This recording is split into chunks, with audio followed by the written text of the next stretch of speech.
Hello students, this is lecture number 2 of chapter number 1, Matter in our Surrounding.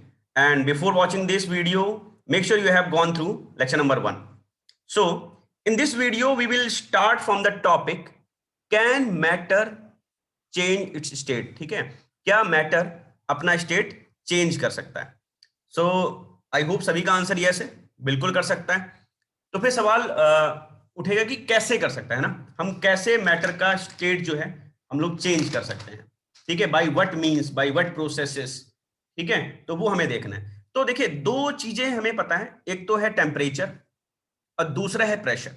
तो bye applying temperature and by reducing और increasing pressure, we can change the states of matter. So we can put it like this: the interconversion, the ना, आप लोग copy pen निकाल लीजिए so that you can make your notes also.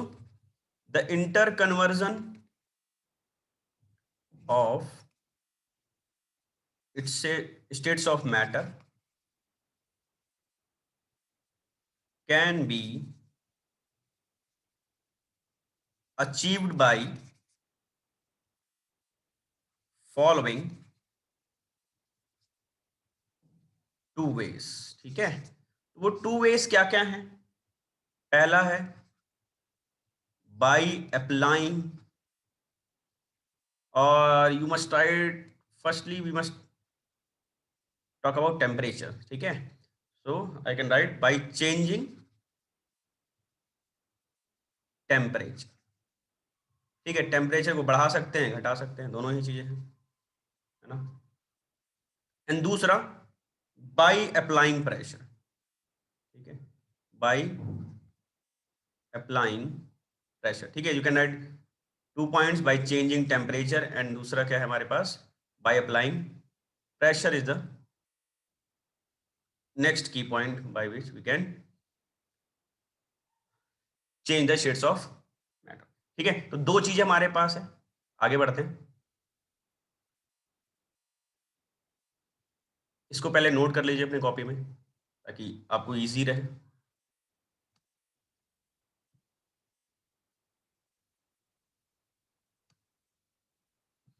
ठीक है, तो दो चीजें हमें हमें पता लगा कि पहला है temperature and another is pressure. ठीक है, तो सबसे पहले हम लोग टेम्परेचर की बात कर लेते हैं। So guys, what is temperature, है ना। सबसे पहला क्वेश्चन यही होगा कि टेम्परेचर होता क्या है। तो आई can write like this, it is degree of hotness, degree of hotness or coldness also you can, I can write degree of hotness or coldness, है ना। And what is the SI unit of temperature? SI unit of temperature is Kelvin, है ना। Kelvin scale is the standard unit. So there are actually various scales, but for class 9 you will be studying three temperature scales, and which are first Celsius scale you can study about, है ना। Celsius scale है। दूसरा आप लोग पढ़ेंगे Fahrenheit scale, and the third one is kelvin scale. ठीक है, तीनों स्केल के बारे में आपको अच्छे से पता होना चाहिए कि सेल्सियस स्केल क्या है, फ़ारेनहाइट स्केल क्या है, केल्विन स्केल क्या है। ठीक है, इनमें इंटर कन्वर्जन्स भी आते हैं, आगे अभी हम लोग देखेंगे किस तरह से इंटर कन्वर्जन इसमें करेंगे। तो टेम्परेचर क्या है? डिग्री ऑफ हॉटनेस और कोल्डनेस। आप सभी को पता है कि पानी को अगर हीट करेंगे तो लिक्विड बन जाएगा, हाँ सॉरी, अगर हम आइस को हीट करेंगे तो लिक्विड बनेगा ना, वाटर बन जाएगा, और उसको हम फर्दर हीट करें तो वेपर में कन्वर्ट हो जाता है। In the similar manner we can go back also, we can just cool vapour, we can get water, and further cooling will give us ice also, isn't it? So moving ahead, let us see some conversion. How can we convert Kelvin to Celsius or Fahrenheit to Celsius? And it will help you in doing numericals of this chapter. So we have two formula over here. K is equal to C plus 273.15. For 9th class, you can just write 273 also. And Fahrenheit is equal to, we have formula 9/5, bracket you can write degree Celsius plus 32. So please note these two formula. These will help you in doing or solving numericals of this chapter.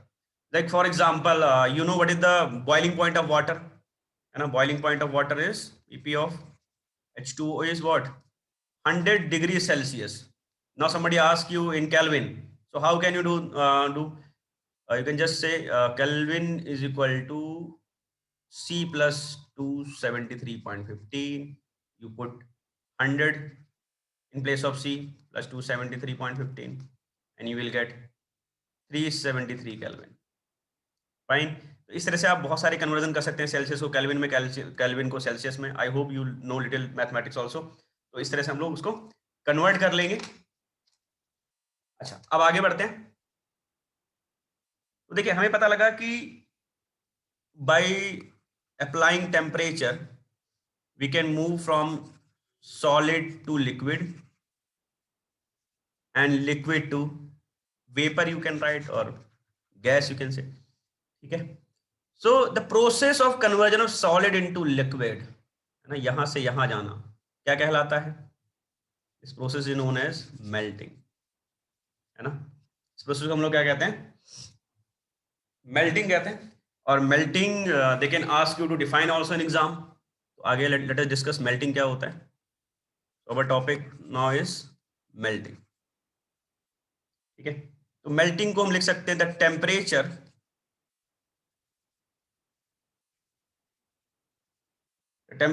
at which a solid changes into liquid, है ना. जैसे बर्फ पानी में convert हो जाता है, solid changes into liquid eight ATM pressure you can write, or you can say atmospheric pressure. You must write atmosphere here. यहाँ पे एटमॉस्फेयर लिखूँ ना तो आप गड़बड़ कर लेंगे. At atmospheric pressure. ठीक है. So this is your melting point. You can just say melting also the temperature at which a solid changes into liquid at atmospheric pressure. ठीक है. For example we have melting point, और let me tell you that if you are taking example of ice or anything, freezing point is also 0 degree Celsius of ice, and melting also, है ना. If I take the case of ice, freezing point is 0 degree Celsius and melting point also is 0 degree Celsius. क्योंकि देखो जब melt होना शुरू होगा तब भी बर्फ जो है, आइस जो है, वो 0 पे ही होगा, है ना. थोड़ी सी और हीट मिलेगी और वो मेल्ट हो जाएगा. तो अगर आप थर्मोमीटर डाल के देखें, आप आइस क्यूब ले सकते हैं, उसमें थर्मोमीटर एंटर कर दें. ठीक है. थर्मोमीटर इंसर्ट कर दें उसमें, जिस भी कंटेनर में आप ले रहे हैं उसमें थर्मोमीटर डाल दें. तो आप उसमें देखोगे कि जब वो बर्फ पिघल के पानी भी बन रहा होगा ना, तब भी उसका टेम्परेचर 0 ही रह जाएगा, है ना. If you take ice cubes in a container and you will put a thermometer over there, तो क्या देखोगे आप कि जब बर्फ पानी भी बन रहा होगा थोड़ा थोड़ा सा, तो टेम्परेचर जो है 0 ही रहेगा. अब क्वेश्चन आपके दिमाग में आएगा कि 0 पे लिक्विड भी है और 0 पे सॉलिड भी है. ठीक है ना. तो ये कैसे हो रहा है? तो जब बर्फ पिघल के पानी बना तो उसका टेम्परेचर क्यों नहीं बदला? मतलब ये क्वेश्चन हमारे दिमाग में आना चाहिए यहां पर, है ना. देखो नो डाउट बर्फ से ज्यादा एनर्जी होगा उस पिघले हुए पानी में. जो पानी है ना वहां पे पिघला हुआ, उसमें जो मेल्टेड वाटर है उसमें थोड़ा तो एनर्जी होगी तभी वो बर्फ से पानी बना है, नो डाउट. बट वो एनर्जी हम टेम्परेचर स्केल पे नहीं देख पाते हैं. इसका मतलब क्या हुआ? इट मीन्स दैट वो जो एनर्जी है दैट इज हिडन समवेयर, वो एनर्जी छुपी हुई है. Getting my point? वो जो एनर्जी छुपी हुई है, उस एनर्जी को हम लोग बोलते हैं लेटेंट हीट बोलते हैं. क्या बोलते हैं? छुपी हुई एनर्जी को लेटेंट हीट. और यहां पर सॉलिड से लिक्विड जा रहा है, इसलिए हम बोलेंगे लेटेंट हीट ऑफ फ्यूजन, है ना. तो हमारा जो अगला टॉपिक है जो हम डिस्कस करने वाले हैं, that is latent heat of fusion. Latent heat of fusion. And this is very very important for exam, क्योंकि थोड़ी सी टफ सी डेफिनेशन होती है इसकी, तो एग्जाम में अक्सर पूछ लिया जाता है. ठीक है. You can just mark 2 star over here. ठीक है. क्योंकि ध्यान रखना है, याद रखनी है इसकी डेफिनेशन, क्योंकि डेफिनेशन पक्का आप लोगों से पूछेगा. तो इसमें ये किसके लिए डेफिनेशन है? सॉलिड से लिक्विड बनने के लिए. ठीक है.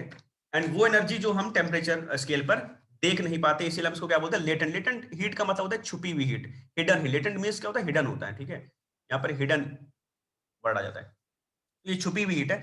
सो इसको डिफाइन कैसे करेंगे, हम लोग लिख सकते हैं the amount of heat required to convert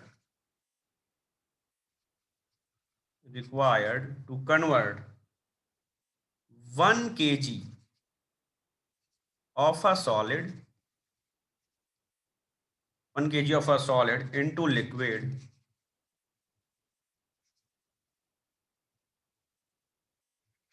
at the atmospheric pressure at its melting point। ठीक है, थोड़ी सी कॉम्प्लेक्स है डेफिनेशन, तो इसलिए इसको थोड़ा ज्यादा याद करना पड़ेगा आपको। The amount of heat required to convert 1 kg of solid into liquid at the atmospheric pressure at its melting point, ठीक है, is known as latent heat of fusion, ठीक है। so it can come in 2 marks also, ये काफी important है। तो ये वो छुपी हुई हीट है जो बर्फ से पानी बनते समय हमें टेम्परेचर स्केल पर पता नहीं लग पाया, ठीक है। Please note this, I repeat again, the amount of heat required to convert 1 kg of a solid into liquid at the atmospheric pressure at its melting point is known as latent heat of fusion, ठीक है, इसको note कर लीजिए फटाफट।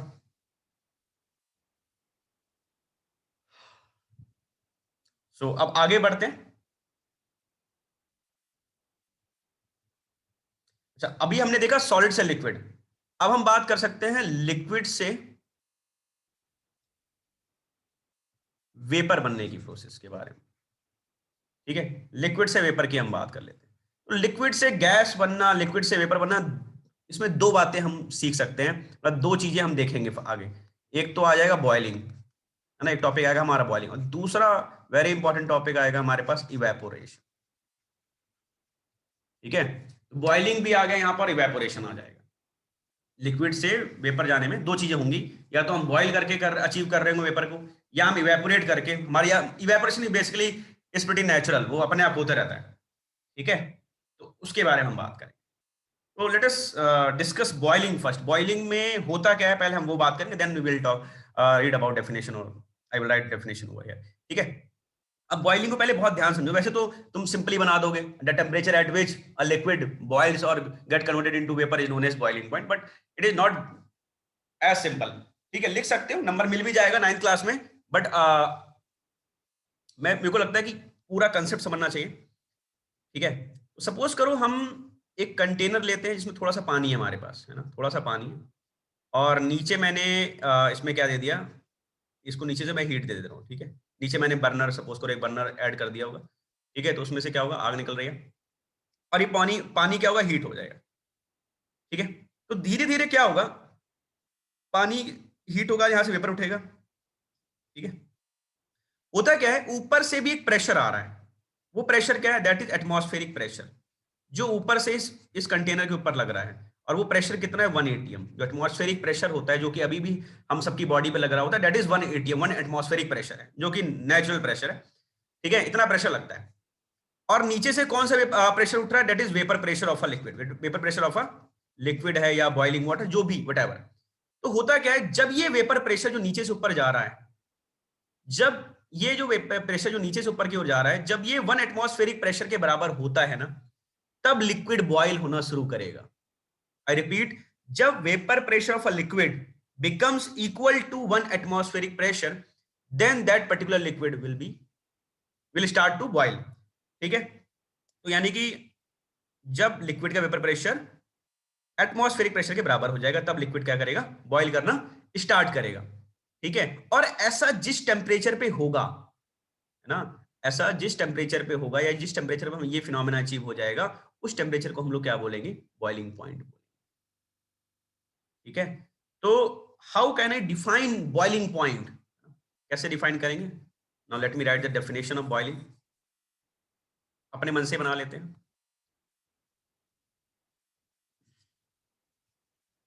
So let me define boiling point. I can write like this: the temperature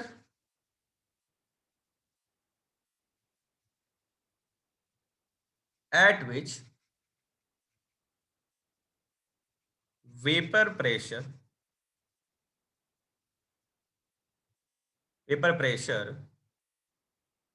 of a liquid becomes equal to atmospheric pressure. है ना? The temperature at which vapor pressure of a liquid becomes equal to atmospheric pressure. So this is your boiling point. इसी temperature पे liquid boil होना शुरू हो जाएगा, liquid से vapour में कन्वर्ट होना शुरू कर देगा. ठीक है? तो इस तरह से you can right definition. You can get more better definition in books also. कोई भी डेफिनेशन याद करो, फर्क नहीं पड़ता है, कंसेप्ट सेम होगा. ठीक है? फिनोमिना सेम है, कंसेप्ट सेम ही रहता है. अपनी अपनी लैंग्वेज में आप लिख सकते हैं. इस तरह से हमारा बॉइलिंग यहाँ पे हमारा खत्म हो गया. ये आप नोट कर सकते हैं अच्छे से इसको. So after boiling, we have another topic, that is evaporation, and there is a difference also. हम लोग आगे डिस्कस करेंगे. So let us move to evaporation. ठीक है?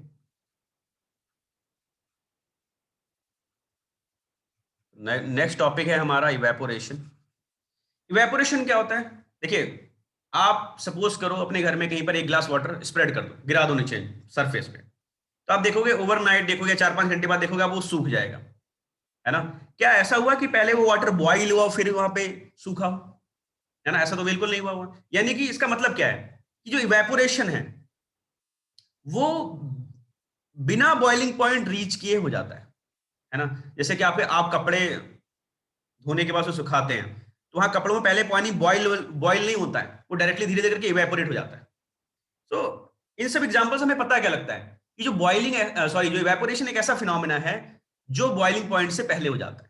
So how can I write definition of evaporation? We can say the phenomena of change of liquid into vapour at any temperature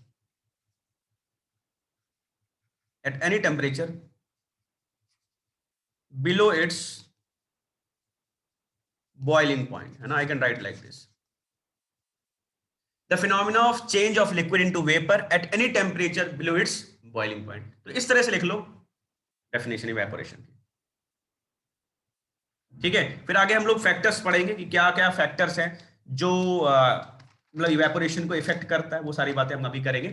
बस right this definition in your copy. इसको note कर लीजिए फटाफट.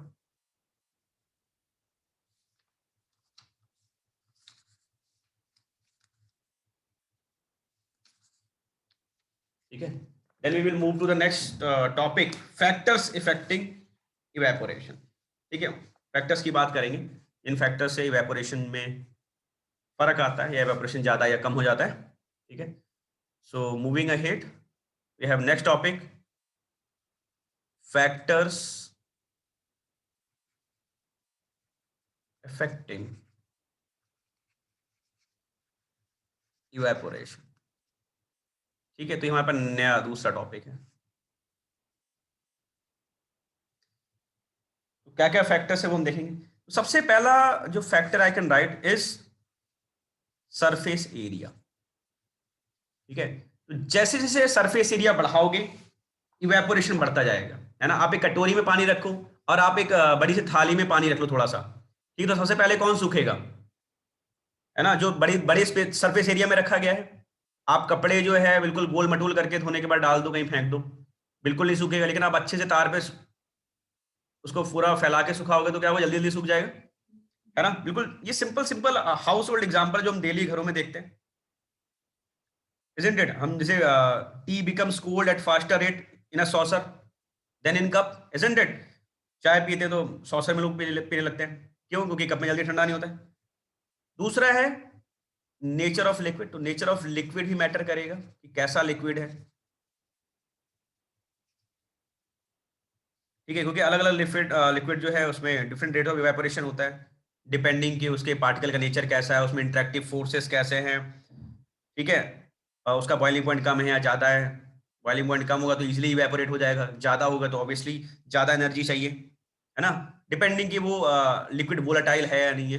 Volatile का मतलब होता है कि जो जल्दी इवेपोरेट हो जाए, ठीक है, तो उसकी वोलेटाइल नेचर के बेसिस पे हम बात करेंगे। तो नेचर ऑफ लिक्विड हो गया, तो पहला है सरफेस एरिया, दूसरा था नेचर ऑफ लिक्विड। तीसरी बात हम कर सकते हैं टेम्परेचर की, उस समय टेम्परेचर कितना है, ठीक है। सनी डे है तो जल्दी जल्दी हो जाएगा, क्लाउडी डे है या फिर रेनी डे है तो इवेपोरेशन कम हो जाएगा। दूसरा नेक्स्ट पॉइंट हम कह सकते हैं, ले सकते हैं ह्यूमिडिटी, ठीक है। तो ह्यूमिडिटी जो है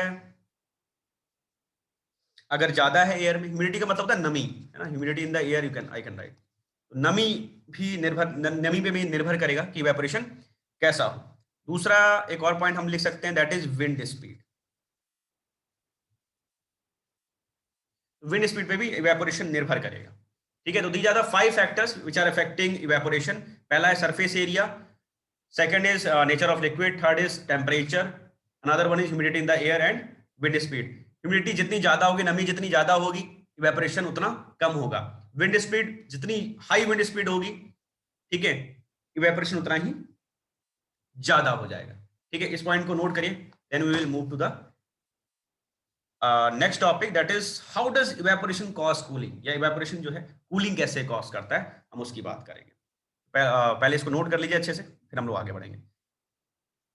you can take screenshot also, but I would say कि कॉपी में लिखो ज़्यादा बेहतर है, तो नोट्स लगे हाथों बन जाएंगे, ठीक है।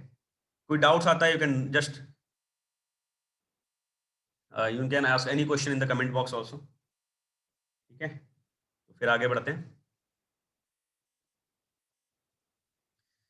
सो हमारे पास अगला जो टॉपिक है, question I can just right in question form, how does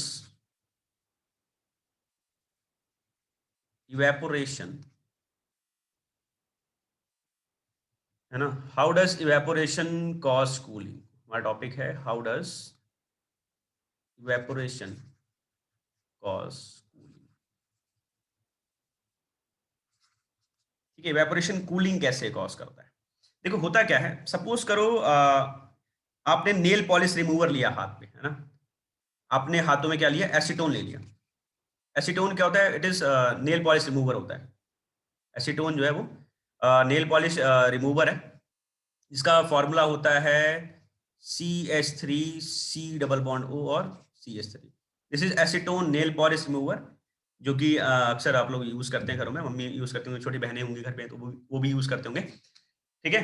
तो अगर कभी आप इसको अपने पाम पे डालोगे, अपने हाथ पे रखोगे, तो ये इजिली उड़ जाता है, जल्दी इवेपोरेट हो जाता है, और आपके हाथों में ठंडा ठंडा भी लगता है ना। तो ऐसा होता है इसलिए क्योंकि इसका बॉइलिंग पॉइंट बहुत कम है, और यह आपके हाथों के आसपास जो सराउंडिंग की हीट है वो लेकर उड़ जाता है। तो ये सराउंडिंग हीट लेकर उड़ जाएगा तो क्या होगा, आपको ठंडा महसूस होगा, है ना, क्योंकि आपके आसपास की जो एनर्जी है, जो सराउंडिंग एयर की जो एनर्जी है, वो एनर्जी लेकर ये उड़ जाएगा, आपके हाथों की एनर्जी लेकर उड़ जाएगा। तो उससे आपको वहां आपके सराउंडिंग जिस जगह पे भी वो लिक्विड था, जब वहां की एनर्जी चलेगी तो क्या होगा, हमें वहां पे कूल महसूस होगा, है ना, ठीक है। तो इस तरह से दूसरा आप एक और एग्जांपल में ले सकते हैं, हमने अर्थन पॉट देखा होगा घर में, सब लोग उसको घड़ा बोलते हैं, मटका बोलते हो आप लोग हिंदी में। तो जो अर्थन पॉट होता है, उस अर्थन पॉट में आपका पानी सुबह शाम तक ठंडा रह सकता है, ठीक है। ऐसा होता क्यों है, क्योंकि उस अर्थन पॉट में small small millions of pores हैं, है ना, देयर आर स्मॉल पोर्स, बहुत सारे स्मॉल पोर्स हैं। इन स्मॉल पोर्स से क्या होता है, जब उस पर हीट पड़ती है तो पानी इवेपोरेट हो जाता है, and and you know evaporation cause cooling. क्यों, क्योंकि जो हीट आई वो रुकी ही नहीं, है ना, जब हीट रुकी ही नहीं रही है तो कोई भी चीज हीट कैसे हो जाएगा, है ना। This is something we can think of, ठीक है। तो ये कुछ एग्जांपल थे, तो to explain how evaporation cause cooling, simple सी बात है, वो एनर्जी लेकर उस जगह की सराउंडिंग की एनर्जी लेकर उड़ जाता है एंड वी फील कूल, ठीक है। तो आगे हम लोग देखते हैं कुछ differences between evaporation and boiling, है ना। Push right, you can write down the question. Difference between boiling and evaporation.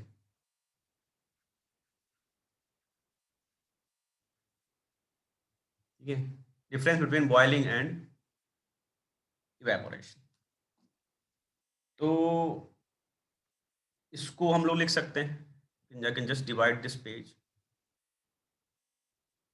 और इधर ले लेते हैं हम लोग बॉइलिंग और इधर ले लेते हैं इवेपोरेशन.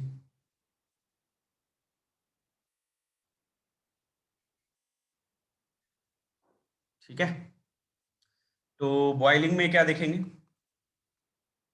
हम लिख सकते हैं it is a rapid process. Boiling जल्दी जल्दी होता है क्योंकि हम हीट दे रहे हैं. ठीक है, और इवेपोरेशन क्या है, ये स्लो प्रोसेस है. सबसे पहला तो यही है.